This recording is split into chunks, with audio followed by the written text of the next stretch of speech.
আজকে বিকেলে এত সুন্দর ওয়েদার ছিল যে আমার স্টুডেন্টদেরকে নিয়ে আমি ছাদে উঠে গেছিলাম পড়াতে। তারপরেই ফোনে কিছু নোটিফিকেশন ঢুকতে দেখি আমার উনি আমাকে কত মেসেজ করেছে, কারণ আমি ওনার উপর একটু রেগেছিলাম। তো যাই হোক, এসব মেসেজ পেয়ে আমি খুশি হয়ে বন্ধুদের সাথে চলে গেছিলাম একটা ক্যাফেতে। সেই ক্যাফেতে গিয়ে দেখো সঞ্জুদার কি হাসি, সব দেখাচ্ছে সঞ্জুদা আড্ডাই আর কি মারতে মারতে আমাদের খাবার চলে এসছে।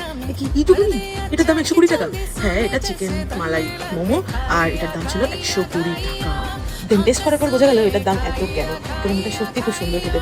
সঞ্জুদা খেয়ে যাচ্ছে, বলছে ওয়াও অসাধারণ খেতে, অ্যান্ড আমিও খেয়ে যাচ্ছি, এটা মুখের মধ্যে মিলিয়ে যাচ্ছিল। তারপরে অর্ডার করেছিলাম এই মাঞ্চুরিয়ানটা, এটাও খেতে মোটামুটি ভালোই ছিল। কেমন খেতে একটু বলো মোটামুটি। এবার বুঝতে পারলাম 10 না করে ওটা খাওয়া যায়।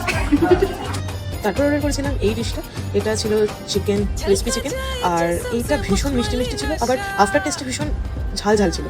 আর সত্যি কথা বলতে এই ডিশটা আমাদের কারোরই পছন্দ হয়নি, তোমরা সঞ্জুদার মুখটা দেখে বুঝতে পারছো যে তোমার তো একদমই পছন্দ হয়নি। তারপর এসব খেয়ে আমরা বাড়ি থেকে রওনা হলাম।